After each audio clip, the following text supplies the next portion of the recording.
He has spoken on the topics faith, family and freedom in Cuba, Belgium, Brazil, Congo, UK and all over the USA to crowds from 14 to 40,000. International leadership speaker, trainer and coach. Author of Learn to Raw Leadership, Attitude Hack, Live a More Excellent Life, 5 Battle Strategies of a Victorious Warrior.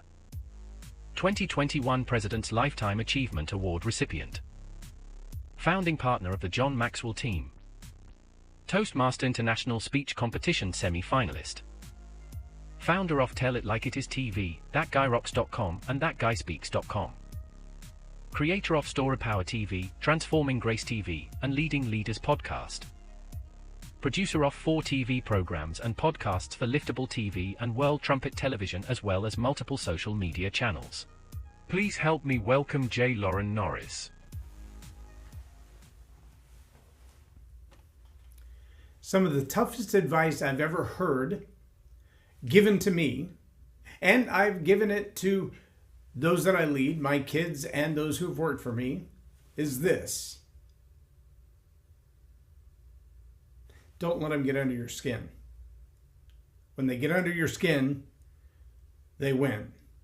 Don't let them get under your skin. There's a whole lot more like that I want to talk about in this episode of Leading Leaders. Stay tuned. Like, share, subscribe. Make sure other people are watching this too. It could change their life. Subscribe now for our extensive video library of leadership lessons promoting faith, family, and freedom.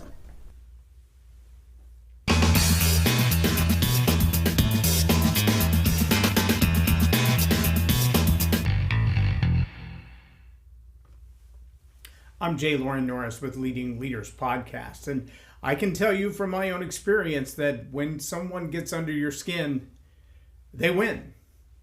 And even if they don't win, once they get under your skin, you lose. You lose control. You lose your emotional stability. You lose your dignity sometimes. You lose the upper hand. If somebody can get under your skin, chances are that's all they've got. They're not really a serious competition in any other aspect. They realize that they're no intellectual match for you. They're no physical match for you. They can't win any other way. They have to get under your skin, and they'll do it in many ways as they possibly can. And as a leader, I think that's some of the toughest thing to realize is that when the attack goes personal, when they start talking about your character, when they start talking about your idiosyncrasies, when they start talking about your personality, it's 99 times out of 100 evidence that they don't have any merit for their own accomplishments, their own capabilities, their own competencies, their own ideas. Now, how do we recognize that as a leader, and what do we do about it? Raising kids has always been like raising leaders because they have one very common similarity. In order to raise a leader up, you have to realize the phases and the stages of raising them up. The first of which is to realize there is a season, just like as a parent. I have 4 kids and 15 who call us Lolly and Poppy. Even the 15 who call us Lolly and Poppy, they range in age from 1, some new ones on the way, but from 1 to almost 18 years old. And in that range, they have varying levels of personal responsibility, varying levels of capability of doing it on their own. Now, I know, and I've realized this even more recently. I have an older son who is now in basic training, and I listen to my wife sometimes talk about him, and I realize in her mind he's frozen in 5th grade. His social skills, his willingness to get out there amongst the other people, his fearlessness, his drive, his limitations, in her mind, there's a lot of that that's still just like it was in 5th grade. I'm like, no, he's a full-grown man. He's a good 6.5, 7 inches taller than I am. He's a strapping young man. just finishing up basic training and about to go into law enforcement. And yeah, he's fully capable. I mean, that doesn't mean all of his ideas are perfect. Nobody is. Nobody is at any age, but at 25, 26 years old, there's still some ideas, some ideological concepts that, well, they haven't been fleshed out just yet. They haven't been pounded on and tenderized to be able to look at it and go, yeah, that's a great idea. But he's not in 5th grade anymore. And so the amount of protection, the amount of insight, the amount of advice, the amount of wisdom that needs to be poured into him, it's different than those grandkids who are still running out in front of traffic or grabbing the dog by both ears. Those are foolish ideas, both of them. And the level of protection that a toddler needs is completely different than the level of protection a 16-year-old needs. Now, I watched my son-in-law coach his boys on the football field. He was a D1 football player at Abilene. A big strapping guy, understands the game, studies the players. He's got it. I used to coach with him. Nothing in comparison to what he knows about football. That's fine. That's his bailiwick. Let him stay in his lane. Let him do what he does best. I got no problem with that. I'm not threatened by his competency in that area at all. And they're his children. Let him raise them the way that he sees fit. Now, does that mean that just because he's an adult and he's the parent and he has the kids that I don't sometimes have some advice for him? Sometimes it's unsolicited and I give it anyway. I think every good parent does. Sometimes my daughters, they want advice, and sometimes they don't want it and they get it anyway. And I think every good leader does.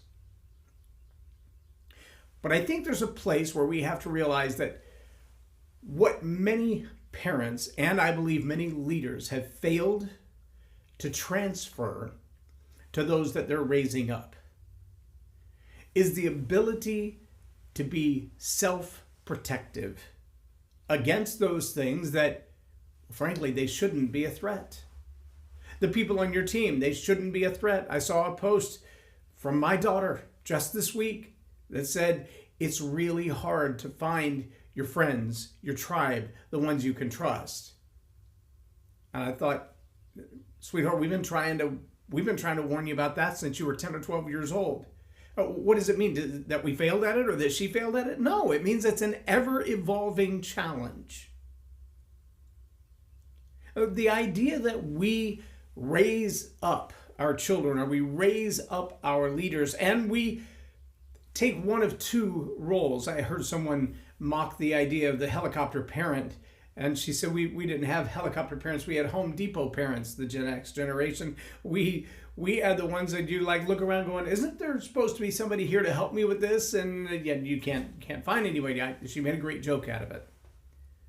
But there's massive difference between someone who hovers over and never allows the protectee, the child or the raising leader, the rising leader, never allows them to consequence on their own, to learn that relationships are tough. Humans are fickle. They're unpredictable. They're emotionally driven and ideologically driven at the same time. And sometimes their ideologies and their emotions, they are like a tornado, hot and cold at the same time and destructive. But as parents, as leaders raising up the next generation of children and leaders, we need to realize we're not supposed to be raising old children. We're supposed to be raising adults. We're supposed to raise them to the point that all of these things they need to do to protect themselves, all the things we've been doing to protect them, to look out for physical harm, to look out for bad relationships, for bad influences, for bad decisions with long-term consequences. All of those roles as a parent, as a young leader's mentor. It's our job to be ahead of that, to be out in the way of it. Last night we had a dog escape. Had a toddler going in the gate and a dog going out the gate, and as they passed, the gate didn't get closed, and the toddler did get in the gate and the dog did get out the gate at the same time, but now we have both a dog and a toddler in the street. Well, which one do you chase first? One of them's going to run at will and do what they want to, and the other one, well, they're both going to run at will and do what they want to, and neither one of them are going to listen immediately to commands. And so you've got to make your choice. But at some point, when the toddler gets out the gate and is headed toward the street, timeout doesn't work. You don't have time for that. You've got to have an immediate reaction to that problem. You've got to confront it head on. And you know what? Chances are you're going to have to raise your voice. And chances are somebody's feelings are going to get hurt. And chances are there's going to be a temper tantrum that follows. Get over it. And that's true in raising young leaders when they're headed in a direction that's going to cause a lot of harm, not just to themselves, but to others. When they're going to drive the ship into the shore or run the truck into the wall. I can tell you of a true experience sitting in the passenger seat of a fire truck when a young man who was not yet qualified to drive, but absolutely insisted because his father was the deputy chief that he could do whatever he wanted to, decided to pass a truck in a no passing zone on a blind curve on a hill on the way to a fire. He tried 3 or 4 times, and I told him, if you actually pass that truck, I'm going to punch you. I know that's not in the regulations anywhere. I know that doesn't fit under anybody else's criteria, but I'm telling you, if you go around that truck, you're putting my life in danger, and I'm going to smack you for it. Stay in this lane until you have a clear line of sight to get around that truck. There is no grass fire worth our dying over trying to get there. There are already 30 other firefighters on the scene. He thought I was kidding. His eye knew otherwise when he pulled out into that lane and floored it and then realized there was an oncoming car. He just barely got control of the truck to get back in the lane. When you're making bad decisions as a junior leader, as a young leader rising up, sometimes the best thing is to wait till you get back to the office and write them up. But when you're putting my life in danger, I'm going to get your attention. You're going to write me up or find somebody else to do my job after that, that's fine. But this young punk with a hot head and no common sense doesn't get to put my life in danger and wait for a write-up. No, it doesn't work like that. When my toddler is running toward the street, I'm not going to coddle their feelings. If the loudness of my voice causes them to wet themselves or cry because I yelled, I'd much rather they be upset in that moment than squashed by a car that can't see them. Sorry if that offends you. See, we've come to a place with the declaration of toxic masculinity, that everyone who leads needs to be soft and gentle, that it should be kind and polite, and we don't have time for that. There are moments where you're going to have to raise your voice. There are moments when you've got to realize that the only protection they have is you, and if you're not willing to step out in front of the moving car for them, they don't have any hope at all. If you're not willing to take that risk for them, they don't have any hope at all. You're going to have to step up. Now, here's the hardest part is there's going to be a day when you're going to hand them off. Handed our son off at the MEP station. Literally drove up, walked in, took some photos, said goodbye, got back in the car and went. That's all we can do.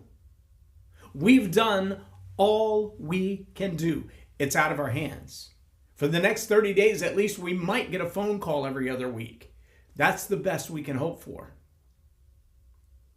But there's nothing we can do to go, hold on, buddy, hold your tongue. It's all right. Let it go. You're going to get yelled at. They're going to try to hurt your feelings. They're trying to break your will. They're going to try to make you fail so that when the time comes, you won't fail. They want to prove to you who you are, and that's going to be hard on you. And I wish as a dad that I could be there, but I can't. And you know what? It's best that I'm not. If we're not raising up leaders and raising up our children in that way, so that one day when we have to take our hands off completely and there's nothing more we can do. I've done all I can do. I've said all I can say. I can't fix this for you. I can't undo the consequences. I can't prevent the harm that's coming your way.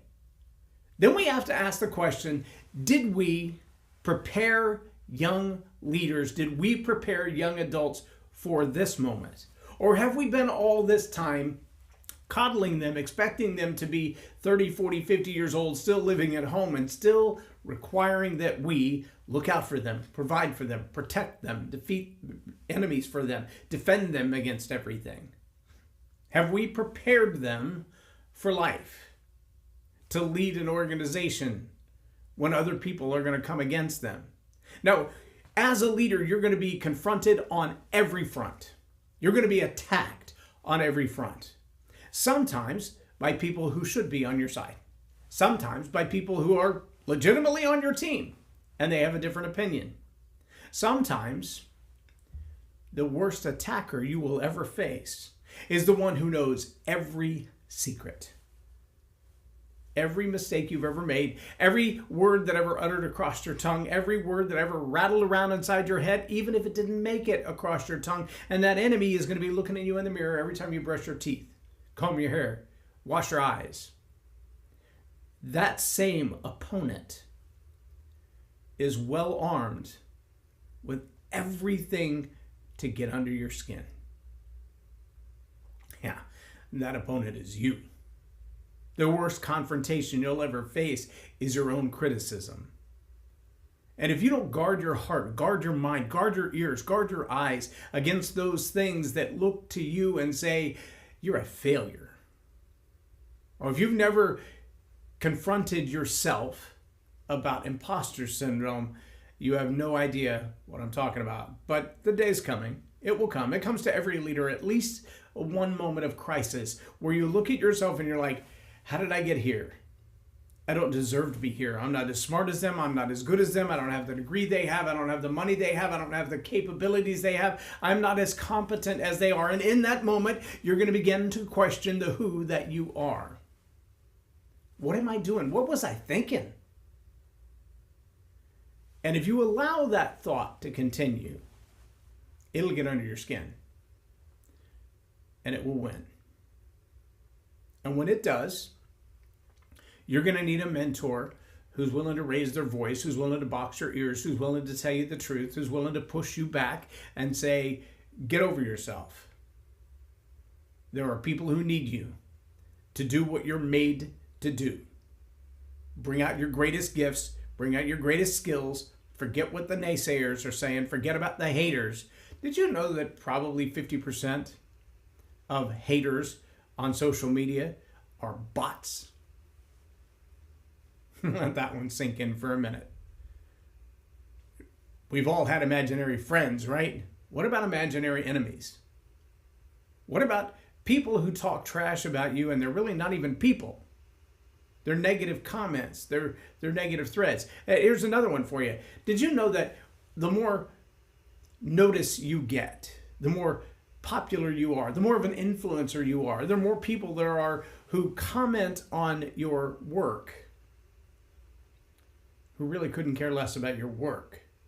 The purpose of their comment is to be seen in your thread because it adds street cred to them.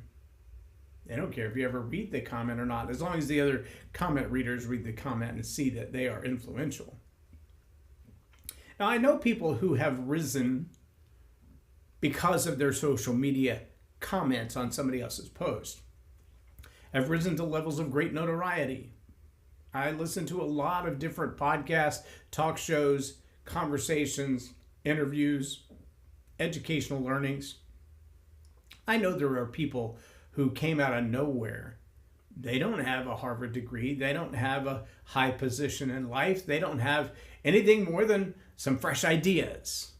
And the boldness to comment on the content produced by big names. They've made themselves famous because they're clever, they're witty, they're corrosive, they're incendiary. They're willing to say what no one else is willing to say, and sometimes what they have to say that seems corrosive, incendiary, inflammatory, it's true. What do you do with that? Well, if you've been properly raised by good, solid parents, you don't let it get under your skin, because when they get under your skin, they win. If you've been raised as a good leader, you know that there are some warning signs, some warning lights, some warning bells. And you need to react to those things in a very specific way. I heard a great analogy today by a filmmaker. He said, often we hear people who today they have this opinion and tomorrow they have this opinion and then the next week they have this opinion again, and it seems like they're going back and forth and they can't make a decision. He said, but have you ever been in a boat and the waves are causing it to list one way and then the waves are causing it to list the other way, and you run to the opposite side because if it's leaning this way you want to keep the balance, then when it lists this way you want to keep the balance over here. He said if you see that movement from one side to the other, ask yourself, is that an effort to counterbalance what's going on? It's not necessarily a change of position or a change of opinion or a change of ideology. It's a counterbalance for a moving moment.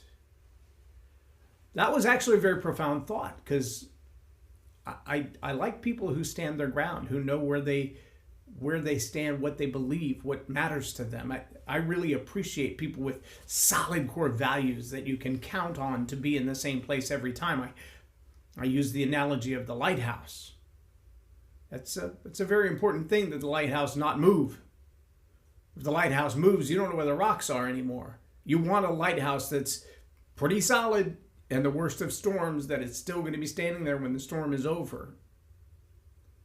I recommend to all leaders to be that kind of solid lighthouse, but I give great merit to this filmmaker's comment that sometimes you're not really changing position, you're just counterbalancing an off-balance problem. It's good insight. That's something we're thinking about. But see, when I say that we need to raise young leaders, raise them up to be leaders, not to be children. We don't want to raise our children to be old children. We want to raise our children to be adults. We've got to teach them to guard those things that slip into the subconscious mind, those things that we repeat on a regular basis that make us wishy-washy, those things that allow us to question ourselves and our own competence and our own capabilities. We've got to watch the words that we allow others to speak into our life, because they will get under your skin. And the worst is when those words are coming from your own mouth, from your own mind, from your own imagination, and they're getting under your skin, because they will destroy you.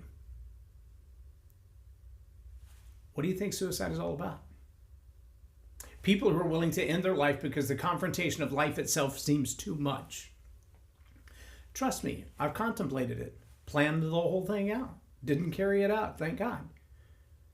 But when you're in a place where the voices inside your head are telling you how worthless, how useless, how pointless it is to go forward, when that's the only voice you hear and it's getting under your skin, if you don't have a way to divert that, to redirect your attention, something bigger, deeper, wiser to hold on to, a mentor who steps into your life and says, hold up, stop listening to that nonsense, let's talk about the truth for a minute. Then you're going to find that those words get under your skin, and when they do, they win. And sometimes they're words you actually hear from others. You're reading the wrong news. You're listening to the people around you, people who have an opinion that really isn't a factual opinion. In fact, it doesn't have anything to do with the truth. It's really more directed at manipulating you, changing your outcome, altering your success, diminishing your capacity, because they're jealous. They want your role. They want your opportunity. They want you off the top of the heap so they can be there. It's a psychological game of king of the mountain. It's a problem. But good leaders raise up leaders that while they're rising, they're learning these things. Guard your heart, guard your mind, guard your eyes. Don't believe everything you see. Don't believe everything you hear, and especially if you wrote it. Question it. Be introspective. Look deep. Don't let your ego drive you. These are words of wisdom that usually come at the backside of scars. If you've run out in front of a car and heard that screech and felt the bumper on your forehead, you have a different perspective of what that's like. If you've watched a head-on collision, if you've watched car crashes, you don't want to be any part of that. And that's where the wisdom comes from, to prevent it for someone else. But if you're not willing to speak up, I'm not sure if you're ready to be a leader. If you're not willing to step in front of a moving car for your own kid, maybe parenting wasn't your idea of a successful life. Or maybe you should reevaluate that. Maybe you need to check in on your own priorities.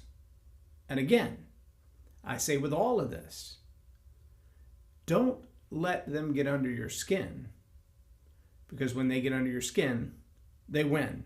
Whether it's you and your own internal arguments or it's somebody else pulling you down. Guard your heart, guard your mind, guard your eyes, and pay attention to the source of that confrontation. What is the ulterior motive? What are they trying to accomplish? Do you need to pay attention, listen for the advice, or do you need to ignore them? As a leader, our job is to make sure that everyone we're leading is asking and answering to satisfaction those questions. Otherwise, we failed as leaders and mentors and parents. I'm J. Loren Norris with Leading Leaders Podcast for Tell It Like It Is TV. Have a blessed day. Loren is a master teacher on storytelling, and I learned so much. I'm really going to have to sit down and go back through everything, and I think I might have to have some more coffees with Loren, but it was totally worth my time, and I really highly recommend it if you're looking to grow your ministry, grow your business, grow your career. Loren will serve you well.